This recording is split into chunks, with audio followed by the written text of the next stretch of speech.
ये पोस्ट मेरा मंत्र की परीक्षा के विषय में है। जब मैं नौकरी करता था तो मेरे साथ एक मौर्य जी काम करते थे। तो जब हम लोग खाली समय में बैठते थे तो मौर्य जी धर्म कर्म का आध्यात्म का बात हम लोग करते थे। एक दिन बात चली मंत्र पर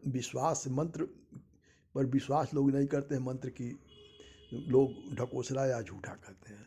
तो मौर्य जी ने बताया कि उनके गांव में एक कोई साधु आए। साधु संत जो होते हैं वो जंकड़ी मंकड़ी होते हैं, इसलिए एक समाज में उनका अलग पहचान होता है और उसी से आखिर समाज से ही वो जीते हैं। तो वो गांव का एक लड़का था जो किसी की इज्जत नहीं करता था, जिसको मरबड़ या उजड्ड कहते हैं। हमारे गोरखपुर में जो बच्चे किसी की बात नहीं सुनते, जो सबकी बेइज्जत कर देते हैं, उनको उजड्ड कहा जाता है, यानी संस्कार विहीन जिसको कहा जाता। तो वैसे ही वो लड़का था। तो उसने वो साधु का जो है वो मजाक उड़ाना शुरू किया। तो साधु ने कहा कि ये ऐसा नहीं है, मंत्र में शक्ति होती है और कोई भी उसको आजमा सकता है। तो उसने कहा ऐसा है तो हम आजमाएंगे। तो उन्होंने कहा ठीक है, आजमाओगे तो मैं बता देता हूँ, तुम ये करके देख लेना कि मंत्र में शक्ति होती है कि नहीं होती। उसके बाद साधु चले गए। और उस ज़माने में ये रिकॉर्डर या कोई ऐसा नहीं था। तो और उन्होंने शर्त लगाया था कि जो यह करोगे तो वह निश्चित तिथि, निश्चित दिन, निश्चित समय और उसमें जो भी करना था वह, और उसमें किसी को जानकारी नहीं चाहिए, एकदम गुप्त करना था। तो वो तैयारी कर लिया। अब उसमें ये था कि पहले तुम जा कर के दिन में देख आओगे अपने गांव के या जहाँ रहते हो वहाँ अगल बगल देख आओगे कि कोई महुआ का पेड़ होना चाहिए। महुआ का पेड़ का रास्ता देखाना।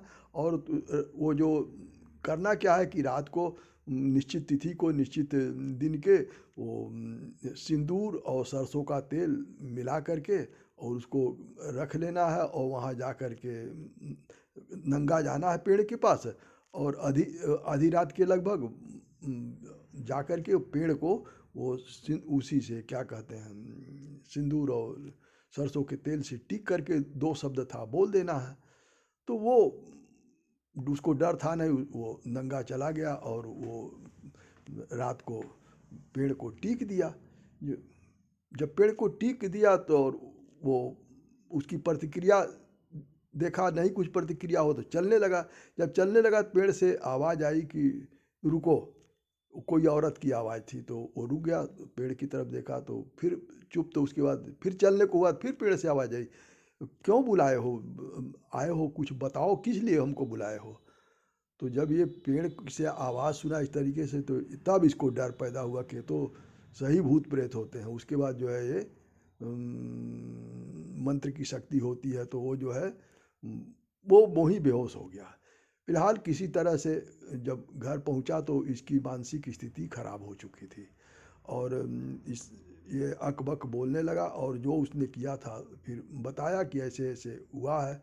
तो उसके बाद वो कभी सामान्य नहीं हो पाया, वो जो है वो असामान्य स्थिति में ही मर गया।